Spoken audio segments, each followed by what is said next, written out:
Halo. Halo Lose, apa kabar? Tuhan baik, Se.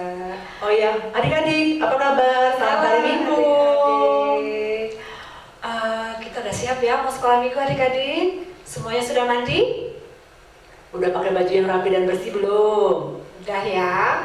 Siapkan Alkitabnya. Taruh di tempat paling deket sama adik-adik. Nanti kalau ada temannya baca Alkitab, adik-adik juga buka Alkitabnya, kita baca bersama-sama. Jangan lupa pada saat kita sekolah minggu, walaupun secara online, tetap kita ngikutinnya secara apa? Tertib, jangan sana sini, fokus. Jadi apa yang disampaikan nanti sama Lause, firman Tuhannya bakal diterima dan bisa dilaksanakan. Iya. Udah denger ya apa yang dikatakan Lause Lingling tadi? Jadi adik-adik duduk yang rapi, jangan mondar-mandir, kita akan siap. Kita akan mulai ibadah sekolah minggu kita. Kita mau bernyanyi dari firman Tuhan, Alkitab Perjanjian Baru. Kita sama-sama belajar yuk. Yuk adik-adik, kita bangun yuk biar lebih semangat. Kita pakai gaya, kita bangun. Berdiri ya Lause ya. Ya, berdiri.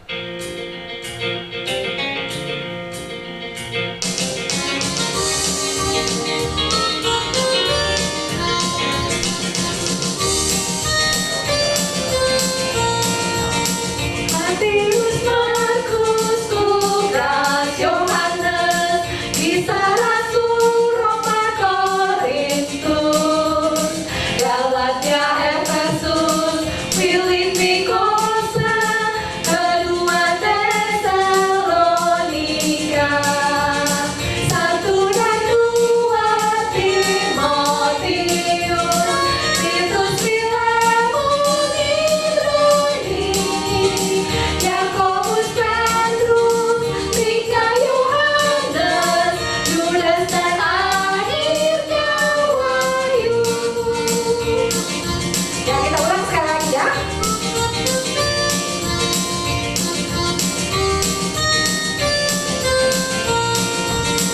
Matius, Markus, Lukas, Yohanes, Kisah Rasul, Roma, Korintus, Galatia, Efesus, Filipi, Kolose, kedua Tesalonika, 1 dan 2 Timotius, Titus, Filemon, Ibrani, Yakobus, Petrus, tiga Yohanes, Yudas dan akhirnya Wahyu.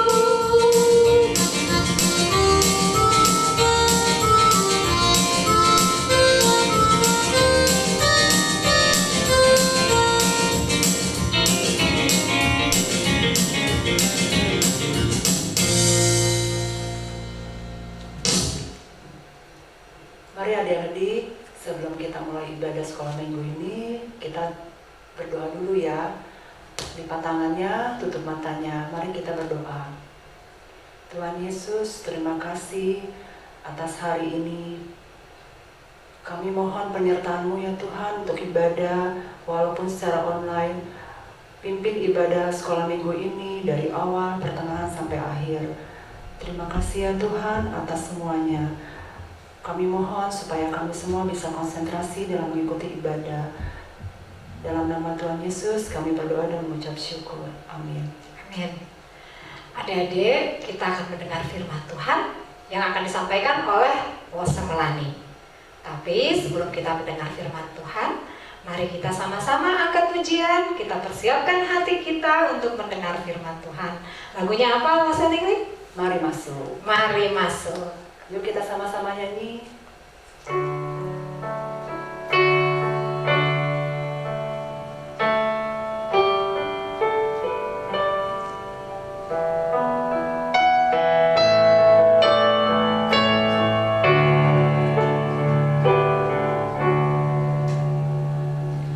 Mari masuk, mari masuk, masuk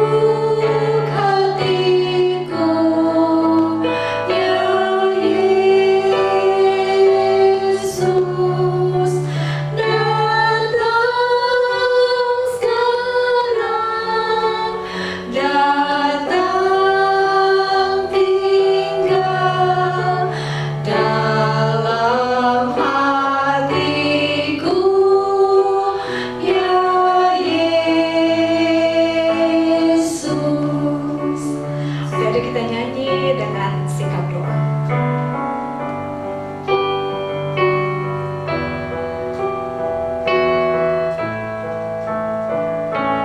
Kita nyanyi sama-sama yuk. Mari masuk, mari masuk, masuk hatiku, ya Yesus, datang sekarang, datang tinggal dalam hatiku, ya Yesus.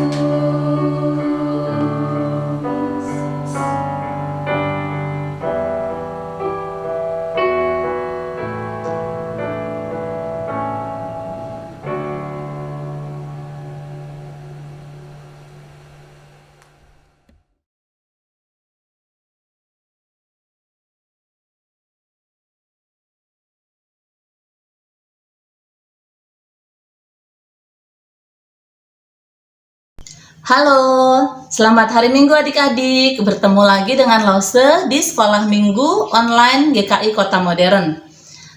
Adik-adik, hari ini kita mau dengar firman Tuhan ya. Seperti yang disampaikan oleh Lause Diana minggu kemarin, untuk minggu ini, untuk tahun ini kita akan belajar dari kitab-kitab di Perjanjian Baru. Sebelum kita mulai firman Tuhan, yuk mari kita berdoa bersama-sama. Bapa yang baik, Bapa yang bertahta di dalam kerajaan surga, kami sungguh bersyukur Tuhan karena Engkau senantiasa memelihara dan menjaga kami. Tuhan, sekarang kami mau belajar sedikit dari firman Tuhan. Kiranya Tuhan yang tolong kami, agar kami mau dengar-dengaran akan firman Tuhan. Tuhan tolong Lause yang menyampaikan, supaya apa yang disampaikan sesuai dengan kehendak Tuhan. Bantu kami juga Tuhan untuk bisa melaksanakannya dalam kehidupan kami sehari-hari. Terima kasih Tuhan Yesus, hanya di dalam nama-Mu kami berdoa dan mengucap syukur. Haleluya, amin. Oke, adik-adik, Lause mau tanya, ya, kalian seneng nggak kalau dapat kabar baik? Ya, tentunya senang bukan? Misalnya kabar tentang naik kelas, ya, atau kabar orang yang kalian sayang sembuh dari sakit. Wow, seneng banget ya. Atau misalnya kalian dapat hadiah. Oh, senang sekali. Nah, hari ini Lause juga punya satu kabar baik.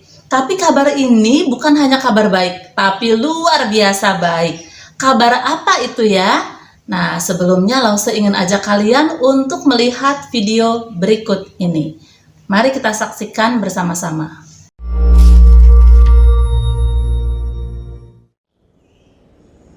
Ada sebuah puisi yang indah di dalam kitab Yesaya. Kota Yerusalem baru saja dihancurkan oleh Babilonia, sebuah kerajaan besar di utara. Dan semua orang Yahudi ini telah dikirim ke pembuangan, kecuali sebagian kecil yang masih tinggal di kota Yerusalem. Dan mereka berkutat dengan pertanyaan, apa yang baru saja terjadi? Apakah Allah telah meninggalkan kita? Iya ya, karena Yerusalem seharusnya menjadi kota di mana Allah akan memerintah atas dunia untuk mendatangkan kedamaian dan berkat bagi semua orang. Tetapi Yesaya berkata bahwa kehancuran Yerusalem merupakan ulah bangsa Israel sendiri. Mereka telah berpaling dari Allah mereka menjadi jahat, sehingga kota dan bait suci mereka dihancurkan. Wah, kelihatannya semua sudah musnah. Tapi puisi ini masih berlanjut. Ada seorang penjaga di atas tembok kota, dan jauh di sana, di atas bukit-bukit, dia melihat seorang utusan yang sedang berlari menuju kota. Dia berlari dan berteriak, "Kabar baik!" Yesaya berkata, betapa indahnya di puncak bukit-bukit kaki-kaki orang yang membawa kabar baik. Kaki-kaki yang indah? Iya, kaki-kaki itu indah karena mereka membawa pesan yang indah. Apa pesannya? Yaitu meskipun Yerusalem telah hancur, Allah Israel masih memerintah sebagai raja. Dan suatu hari nanti, Allah sendiri yang akan datang kembali ke kota ini, menegakkan tahtanya dan membawa damai sejahtera. Dan penjaga itu bersorak-sorai karena kabar baik bahwa Allah mereka masih memerintah sebagai raja. Nah, di Perjanjian Baru, kita juga menemukan ungkapan ini, kabar baik, yang berasal dari kata Yunani Evangelion, yang juga diterjemahkan sebagai Injil. Jadi, ketika orang Kristen berkata, "Apakah kamu percaya Injil?" Maksudnya adalah, apakah kamu percaya pada kabar baik itu? Tapi ini bukan sembarang kabar. Dalam Alkitab, ungkapan kabar baik selalu dikaitkan dengan pemberitaan tentang pemerintahan seorang raja baru. Dalam Perjanjian Baru, kitab-kitab Injil menggunakan ungkapan ini untuk merangkum seluruh pengajaran Yesus. Mereka berkata bahwa Yesus datang untuk memberitakan kabar baik kerajaan Allah. Jadi, Yesus melihat dirinya sendiri sebagai utusan yang membawa kabar bahwa Allah telah memerintah sebagai raja. Iya, namun cara Yesus menggambarkan pemerintahan Allah mengejutkan semua orang. Maksud saya, coba pikir.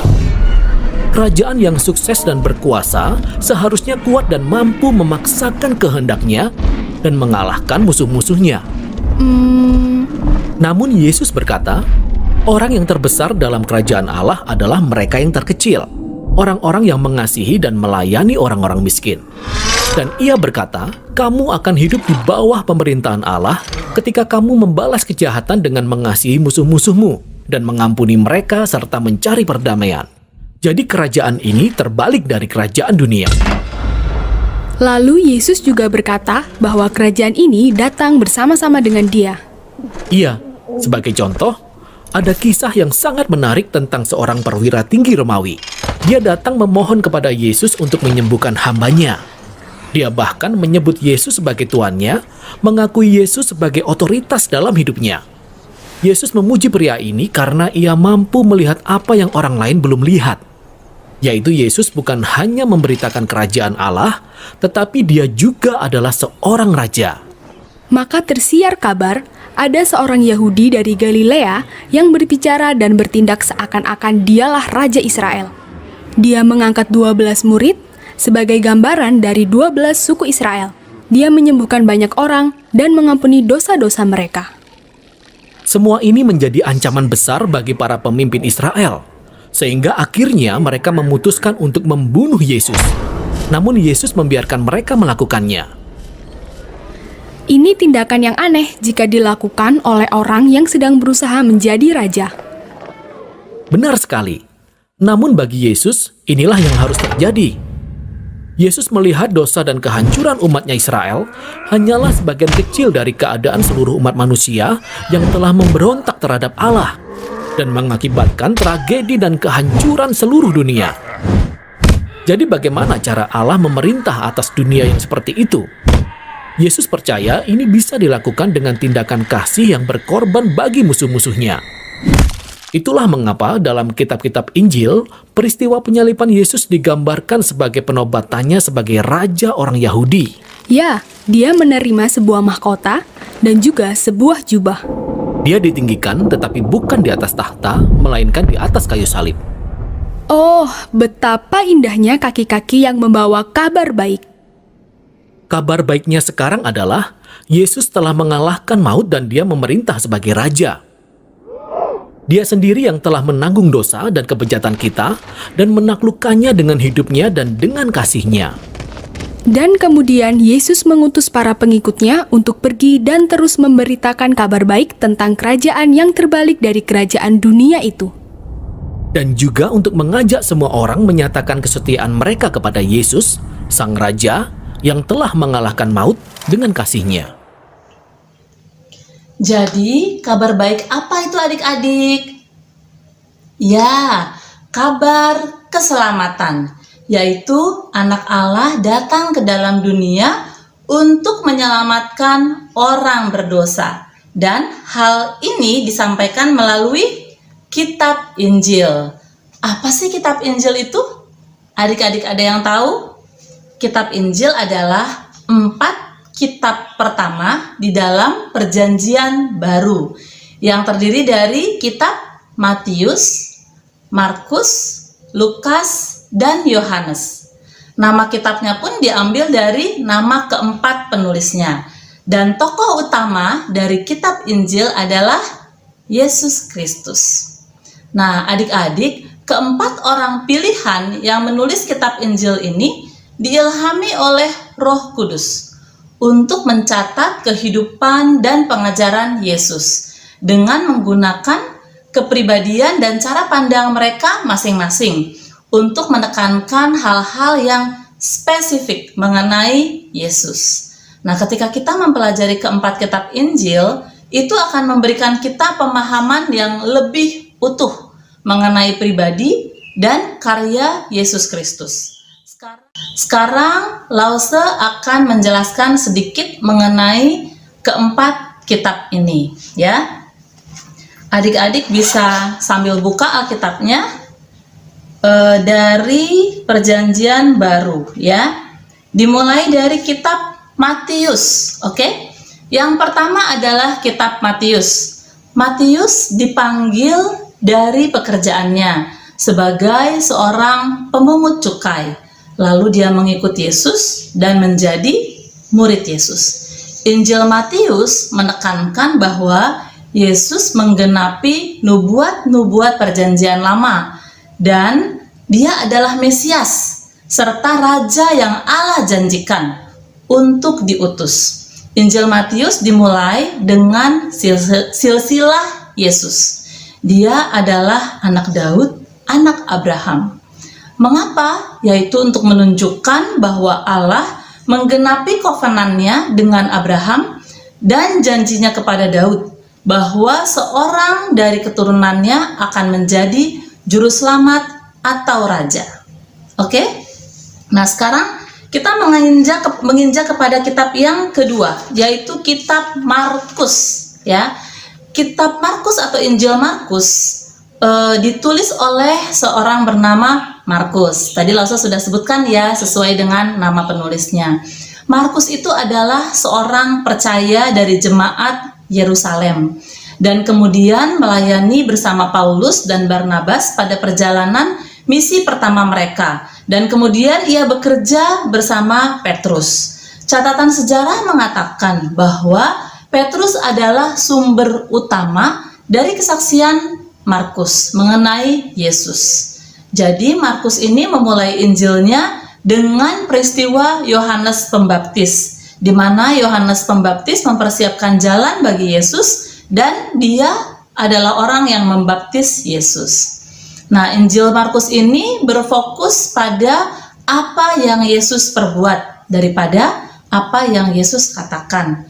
Markus menyeleksi peristiwa-peristiwa dan pengajaran-pengajaran di mana pelayanan Yesus itu disampaikan, ya, dan para pembacanya sebagian besar adalah orang non-Yahudi.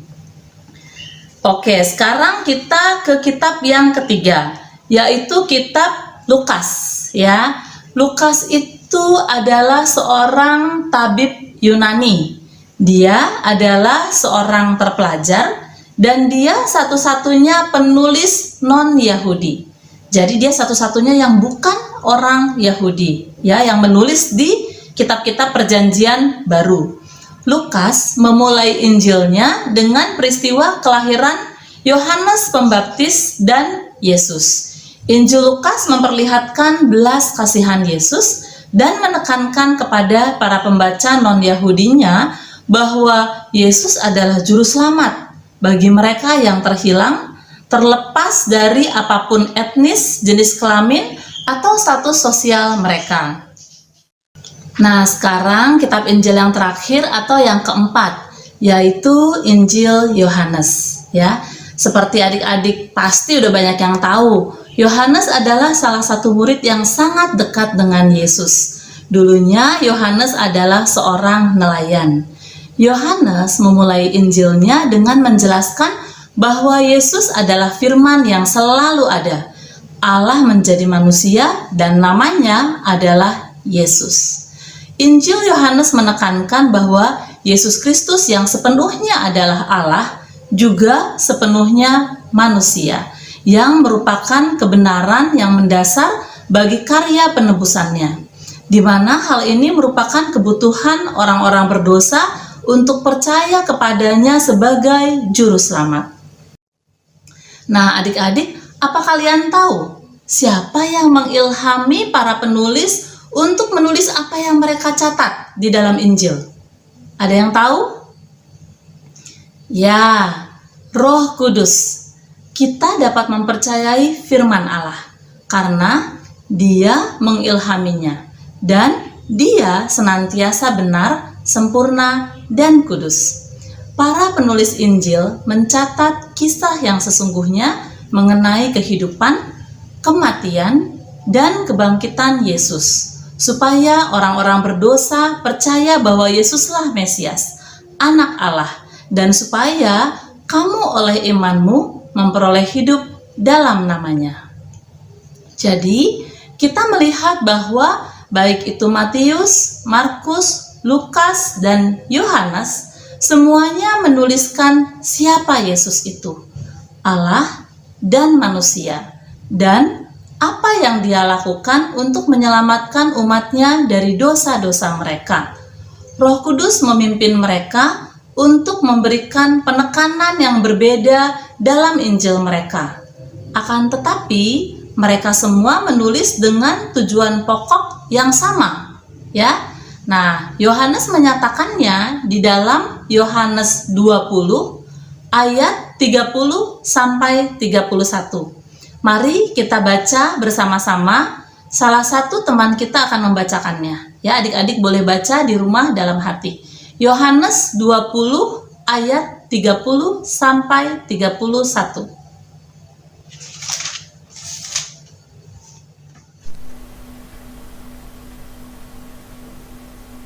Yohanes 20 ayat 30 sampai 31. Memang masih banyak tanda lain yang dibuat Yesus di depan mata murid-muridnya yang tidak tercatat dalam Alkitab ini. Tetapi semua yang tercantum di sini telah dicatat supaya kamu percaya bahwa Yesuslah Mesias, Anak Allah, dan supaya kamu oleh imanmu memperoleh hidup dalam namanya. Demikianlah firman Tuhan. Jadi, adik-adik, mempercayai Yesus merupakan hal terpenting di dalam kehidupan. Bagaimana dengan kalian?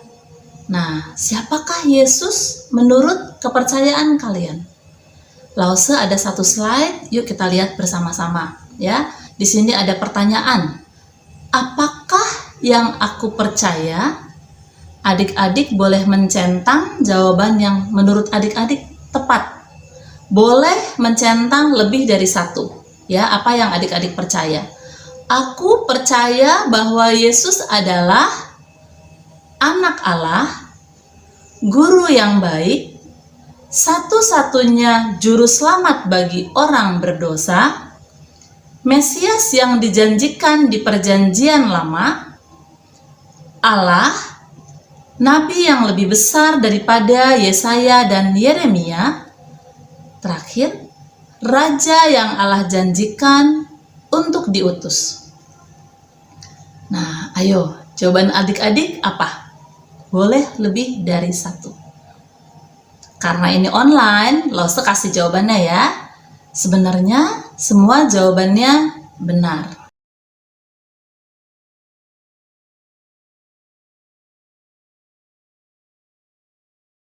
Ya, tapi di sini Lause mau bagikan sedikit dari apa yang Lause percaya atau apa yang menjadi jawaban Lause dari pertanyaan tadi. Ya, Tuhan Yesus adalah Allah sendiri yang menjadi manusia untuk menyelamatkan orang-orang yang berdosa, termasuk Lause. Asalkan kita mau menerima Dia dan percaya kepadanya sebagai satu-satunya Tuhan dan Juru Selamat yang mengampuni dosa kita, sehingga kita bisa masuk ke surga. Nah, bagaimana dengan adik-adik? Apakah kalian sudah menerima Tuhan Yesus sebagai satu-satunya Tuhan dan Juru Selamat? Jika iya, apakah kalian mau atau sudah menceritakan kabar baik ini kepada orang-orang di sekitar kalian atau yang dekat dengan kalian? Kalian bisa menceritakan kabar baik ini kepada mama atau kepada papa, atau kepada oma atau opa, kakak, adik atau teman dekat, ya. Bahkan kalian juga bisa bersaksi. Caranya bagaimana? Yaitu dengan menjadi anak yang taat, ya, mau dengar nasihat orang tua. Kalau guru memberikan tugas, kalian bisa menyelesaikan dengan baik. Sekolahnya baik, sayang sama teman, nggak bully-bully teman. Ya, dengan begitu kalian sudah menjadi saksi Kristus yang baik. Nah, adik-adik Lause, ada satu pertanyaan lagi.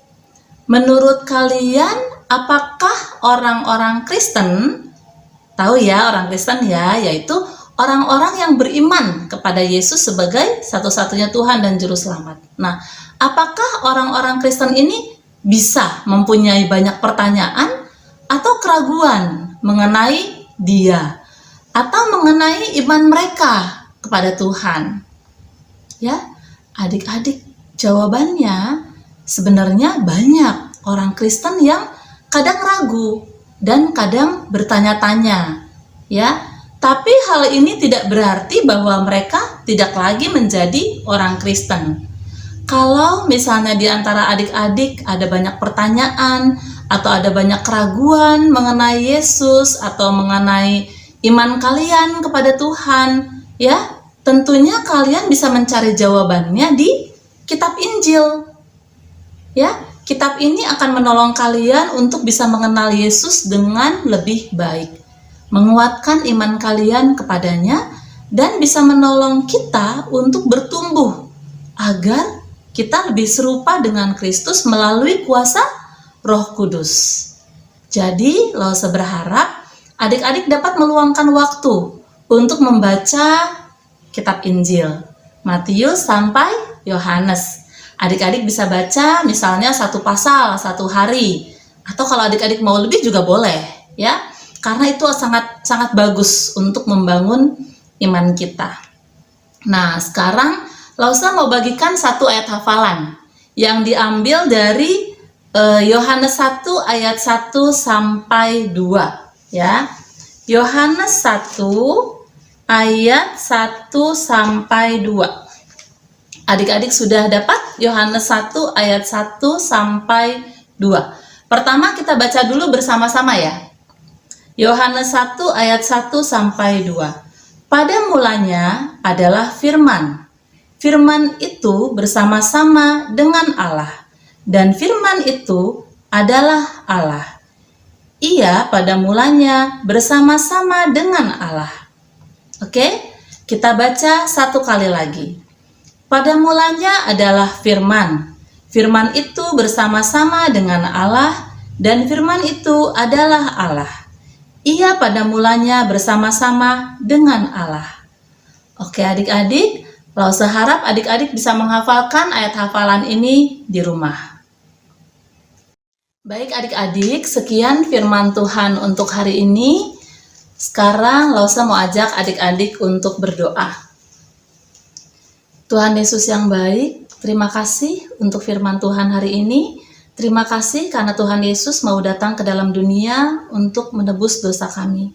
Terima kasih untuk Injil yang boleh dituliskan sehingga kami boleh membaca, boleh mempelajari, dan boleh lebih mengenal Tuhan melalui kitab Injil. Kiranya Roh Kudus Tuhan yang menolong kami supaya kami bisa mengerti apa yang disampaikan oleh Injil Tuhan ini, dan kiranya Tuhan menolong kami untuk bisa menjadi anak-anak yang taat. Terima kasih Tuhan Yesus, hanya di dalam nama-Mu kami berdoa dan mengucap syukur. Haleluya, amin. Baik adik-adik, sekian firman Tuhan untuk hari ini. Sampai ketemu lagi minggu depan. Tuhan Yesus memberkati.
Ya adik-adik, sudah dengarkan firman Tuhan yang disampaikan oleh Rose Melani. Terima kasih Rose Melani sudah menyampaikan firman Tuhan hari ini. Nah adik-adik, para penulis Injil itu sudah menegaskan bahwa Yesus adalah anak Allah dan juru selamat yang Allah janjikan.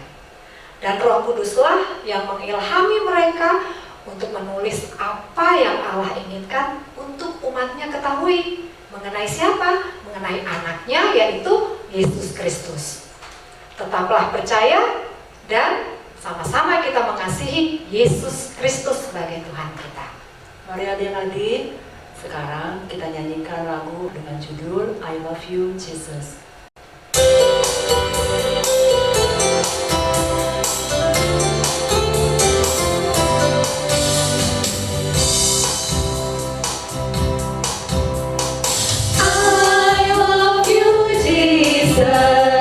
Deep down in my heart, I love you, Jesus. Deep down in my heart, think about it, deep down, down, deep down in my heart. Talk about it, deep down, down, deep down in my heart.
Sekolah minggu kita di hari ini, mari kita sama-sama berdoa. Sikap doa yang baik, ikuti Rose ya. Tuhan Yesus, kami bersyukur untuk hari ini Tuhan boleh pimpin kami boleh mengikuti ibadah sekolah minggu dari awal, pertengahan hingga akhir dengan baik. Kami mengucap syukur untuk firman-Mu yang boleh kami dengar. Biarlah ya Tuhan, kami boleh semakin mengerti apa yang disampaikan oleh Rose hari ini, dan biarlah kami boleh terus mengasihi Tuhan Yesus sebagai Tuhan dan Juru Selamat dalam hidup kami. Inilah doa kami Tuhan, terima kasih untuk sekolah minggu di hari ini. Dalam nama Tuhan Yesus kami berdoa. Amin.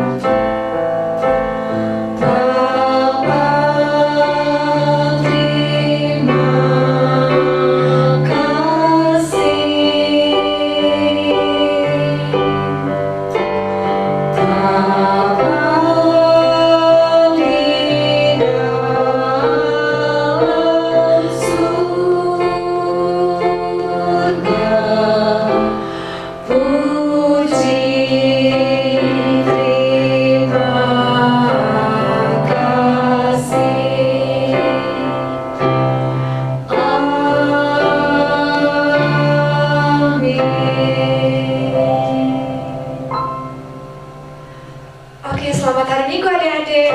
Sampai jumpa lagi minggu depan. Tuhan Yesus memberkati. Dadah, sampai ketemu lagi minggu depan.